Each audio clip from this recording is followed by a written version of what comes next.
మంచి గంధం మనసే నీది, మానవత్వం మెరుపే నీది, చెరిగిపోని కరిగిపోని స్మృతిరా. 3 పదుల రాజకీయ అనుభవంలో ఆయన మడమ తిప్పని వీరుడు. మునిగిపోతున్న రాష్ట్ర కాంగ్రెస్ నావను తన 2 చేతులతో ఒడ్డుకి చేర్చిన మొనగాడు. కేంద్రానికి అత్యధిక ఎంపీలను రాష్ట్రం నుంచి అందించి అధిష్టానం మనసు దోచుకున్న ప్రియతమ నేత. రాజకీయ వ్యూహరచనలో ముఠాతత్వానికి కళ్లెం వేసి అందరినీ ఒక తాటిపై నడిపించడంలో సాటి లేని మేటి నాయకుడు. రాజశేఖరుని రాజకీయ ప్రస్థానం పుటల్ని ఒకసారి తిరిగేస్తే మలుపులెన్నో, గెలుపులు అన్నీ కనిపిస్తాయి. ఆయనకి ఇష్టంగా ఉండే వాళ్ళు ఎంత అయినా చేయగలడు, అవుట్ ఆఫ్ ది వే కూడా. ఆయనకు రాజకీయంగా కొంచెం ఖర్చు పొందితే మాత్రం వాళ్ళకి చెప్పేస్తాడు, నీకు నేను చేయనయా, నీకు నాకు పడదని చెప్పేస్తాడు. అంత రాజకీయాల్లో అంత ఫ్రాంక్గా ఉండేవాళ్ళు చాలా అరుదు, ఫ్రాంక్గా ఉండేటువంటి అరుదు. అందువల్ల ఆయన వ్యక్తిగతంగా నాకు బాగా పరిచయం కాబట్టి నాకు అతనంటే రాజకీయాల్లో ఎన్ని విమర్శలు ఉన్నా, ఎన్ని విభేదాలు ఉన్నా మా స్నేహం మంచి స్నేహమే.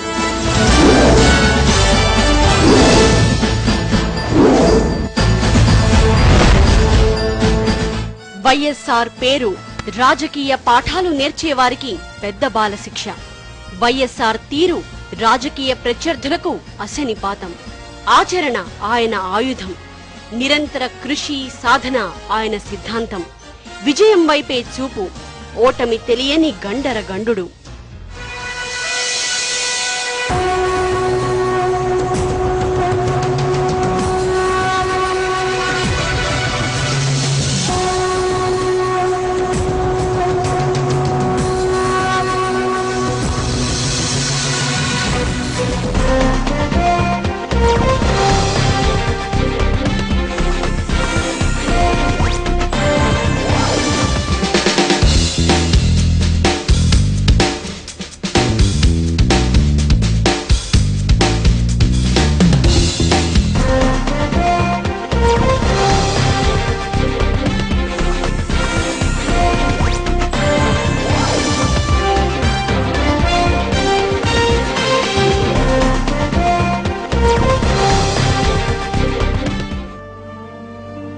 ప్రజా ప్రస్థానం పాదయాత్ర వైఎస్ రాజకీయ జీవితాన్నే కాదు, రాష్ట్ర రాజకీయ చిత్రపటాన్ని కూడా మార్చేసింది. తెలుగు నేల 4 చెరగుల వైఎస్ పాదముద్రలతో మార్పు కిరణాలు విచ్చుకున్నాయి. రాష్ట్రాన్ని హత్తుకుని జనానికి దగ్గరై ఒక కొత్త శకానికి నాంది పలకడానికి పాదయాత్ర బాటలు వేసింది.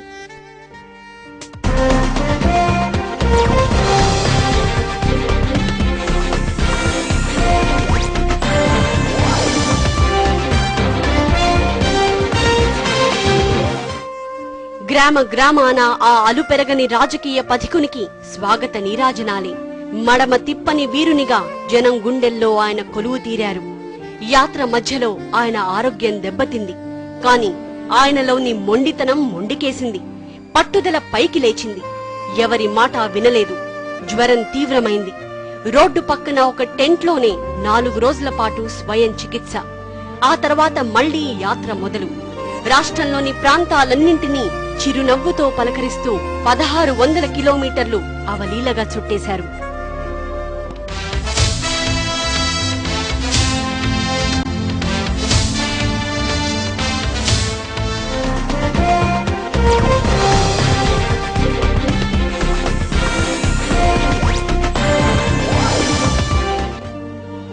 ప్రజా ప్రస్థానం వైఎస్ కు ఎన్నో పాఠాలు నేర్పింది. సామాన్యుల కష్టాల నుంచి రాష్ట్రం ఎదుర్కొంటున్న సమస్యల వరకు ఒక్క పాదయాత్ర వేల అనుభవాలు చూపింది. ఆ అనుభవాలే ఆయన అధికారానికి అంగరక్షకులుగా పనిచేశాయి. ఎన్నో సంక్షేమ పథకాలకు ప్రాణం పోశాయి. మన మనసుల్లోనే ఉంటాడులే మన పేదవాళ్ల బాంధవుడు. సుజలాం సుఫలాం సస్యశ్యామలాం జలం జలం మనం మనం ప్రభంజనం. నీతోనే ఉంటాము నువ్వే మాకు వరం.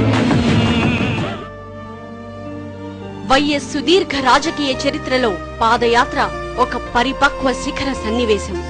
అయితే పాదయాత్రకు ముందు వైఎస్ వేరు, పాదయాత్ర తర్వాత వైఎస్ వేరు. పాదయాత్రకు ముందు ఆయన సాహసికుడు, పాదయాత్ర తర్వాత ఆయన మేరు నగధీరుడు.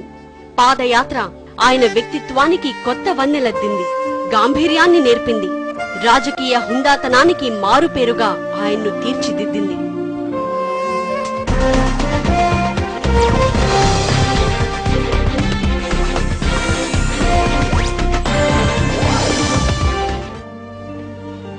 వైఎస్ రాజకీయ అరంగేట్రం నాటికి రాష్ట్రంలో కాంగ్రెస్ హవా నడుస్తోంది.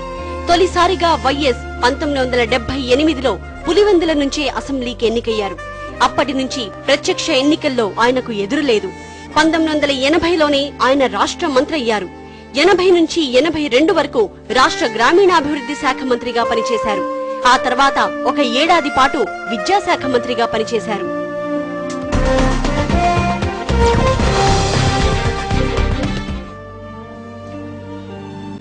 ఎన్టీఆర్ రాజకీయ ప్రవేశంతో కాంగ్రెస్ చిత్తుగా ఓడిపోయింది. అయితే ఎన్టీఆర్ ప్రభంజనాన్ని సైతం వైఎస్ తట్టుకు నిలబడ్డారు. 1983, 85 ఎన్నికల్లో కూడా ఆయన కాంగ్రెస్ తరపున విజయం సాధించి వ్యక్తిగతంగా ఎదురులేని నాయకుడని నిరూపించుకున్నారు. 30 ఏళ్ల రాజకీయ జీవితంలో 6 సార్లు ఎమ్మెల్యేగా, 4 సార్లు ఎంపీగా గెలుపొందారు. 1980లోనే రాష్ట్ర మంత్రిగా అవకాశాన్ని చేజిక్కించుకున్నారు. వైఎస్ 2 సార్లు ఆంధ్రప్రదేశ్ రాష్ట్ర కాంగ్రెస్ కమిటీ అధ్యక్షునిగా పనిచేశారు. గాంధీ కుటుంబానికి విధేయుడన్న పేరున్న వైఎస్ కు సీఎంఐ తెలుగు వారికి సేవ చేయాలన్నది ఒక స్వప్నమైంది.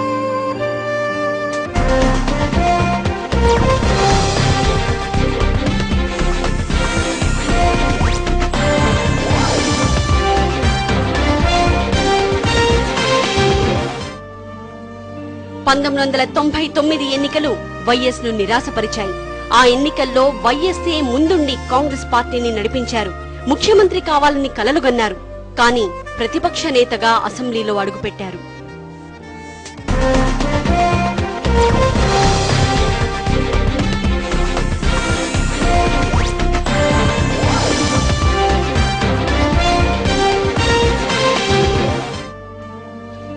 ఎన్నికల ఫలితాలు నిరాశపరచడంతో కాంగ్రెస్ పార్టీ డీలా పడిపోయింది. కార్యకర్తల ఆత్మస్థైర్యం దెబ్బతింది. వైఎస్ మాత్రం తన నిబ్బరాన్ని కోల్పోలేదు. ముందుండి పార్టీని నడిపించారు. కార్యకర్తల్లో స్థైర్యాన్ని నింపేందుకు ప్రయత్నించారు. కొత్త వ్యూహాల్ని తెరపైకి తెచ్చారు. ఆ క్రమంలోనే 2003లో ప్రజా ప్రస్థానం పేరుతో రాష్ట్ర పాదయాత్ర చేపట్టారు. పాదయాత్రనే పాశుపతాస్త్రంగా వాడి చంద్రబాబు జైత్ర యాత్రకు అడ్డుకట్ట వేశారు. మండే ఎండలు, పగిలిన గుండెలు, ఆకలి వలసలు, ఆత్మహత్యలు, అలసిన కన్నుల తొణికిన స్వప్నం, గుండె గుండెలో పొంగిన శోకం. మండే ఎండలు, పగిలిన గుండెలు.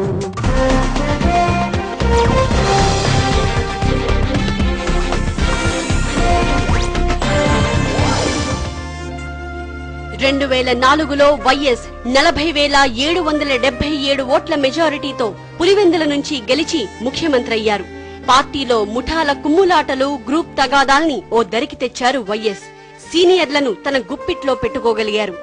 గ్రూప్ తగాదాలతో అంతర్గతంగా అట్టుడిగిపోయే కాంగ్రెస్ లో సీఎం పీఠాన్ని నిలబెట్టుకోవడం అంటే మాటలు కాదు. మొదట్లో వైఎస్ పాలన ఏడాదికి మించి సాగదని నాయకులు అంచనా కట్టారు.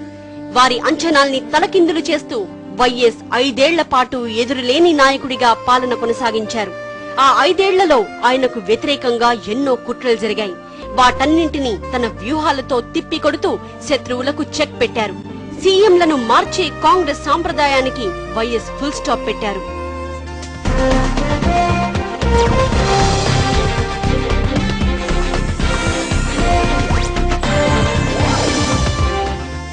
రెండు 2009 నాటి ఎన్నికల బాధ్యతలను తన భుజస్కంధాలపై వేసుకున్నారు రాజశేఖర్ రెడ్డి. పాత మిత్రులైన కమ్యూనిస్టులు, టీఆర్ఎస్ కలిసి రాకపోవడంతో అంతా తానే నడిపారు. ఒకవైపు మహాకూటమి, మరోవైపు ఎంత బలం ఉందో స్పష్టంగా తెలియని ప్రజారాజ్యం కాంగ్రెస్ తో పోటీ పడ్డాయి. ఎన్నికల్లో ఎవరు నెగ్గుతారో ఎటూ తేల్చి చెప్పలేని పరిస్థితి. అంతటి సంక్లిష్ట సమయంలోనూ వైఎస్ ఏమాత్రం తొణకలేదు. ఫలితాలకు తానే బాధ్యుడినంటూ ముందే హైకమాండ్ కు భరోసా ఇచ్చారు. ఇచ్చిన మాట నిలబెట్టుకున్నారు. ఇటు రాష్ట్రంలో అధికారాన్ని కాపాడుకోవడంతో పాటు 33 మంది ఎంపీలను గెలిపించారు. రెండవసారి ముఖ్యమంత్రి పదవిని చేపట్టాక కూడా వైఎస్ తన తెగువ చూపించారు. మంత్రి పదవుల కేటాయింపులోనూ కటువుగానే వ్యవహరించారు. ఒక మహిళకు హోంమంత్రి పదవిని అప్పగించడమే కాదు, మొత్తం మీద 5 మహిళలకు మంత్రి పదవులిచ్చి అన్నగా తన ఔదార్యాన్ని చాటుకున్నారు. రాజశేఖర్ రెడ్డి గారంటేనే మాకు ధైర్యము. ఆయన మాకు అన్నకంటే ఎక్కువ. ఆయన జన్మదినం అంటే మాకు పెద్ద పండుగ. అది ఆయన మనలో లేరన్న విషయాన్ని ఇప్పటికీ నమ్మలేకపోతున్నాము. ఆయన చాలా గొప్ప సహృదయులు. ఆయన చాలా పేదవాళ్లకు అందరికీ చాలా చాలా మంచి కార్యక్రమాలు చేపట్టారు. ఒక రాజు గృహ కల్పన కానివ్వండి, ఇంకా మిగతా ఇందిరమ్మ ఇల్లు కానివ్వండి, తర్వాత ఆరోగ్యశ్రీ పథకం ద్వారా చాలా మందికి, ఈవెన్ మాకును చాలా ఉపయోగపడింది. సమైక్యాంధ్ర విషయంలో ఆయనది ఒక్కటే మాట, ఒక్కటే బాట. ఎక్కడా మడమ తిప్పలేదు. ఎన్నికల కోసం ఎక్కడా తన సమైక్య నినాదాన్ని పక్కన పెట్టలేదు. పార్టీలోని మిగతా నేతలు తమ పంథా మార్చుకున్నా వైఎస్ మాత్రం కడదాకా సమైక్యవాదిగానే కొనసాగారు. నమ్మిన వాళ్ళ కోసం ప్రాణం ఇచ్చేవాడు, తన కోసం ప్రాణాలు ఇచ్చేవాడు ఎవరైనా ఉన్నారు అంటే తన ప్రాణాలని పణంగా పెట్టేవాడు. తను ఎంత పైకి ఎదుగుతున్నారు, ఆయనతో పాటు వాళ్ళను కూడా, వాళ్ళ ఎదుగుదలను కూడా చూసి వాళ్ళని తనతో పాటే ఉంచుకుని నమ్మిన వాళ్ళు ఎక్కడున్నా సరే ఈయన అభయహస్తం ఇస్తాడు అనిపించుకున్న నాయకుడు రాజశేఖర రెడ్డి గారు. మంచి గంధం మనసే నీది, మానవత్వం మెరుపే నీది, చెరిగిపోని కరిగిపోని స్మృతిరా.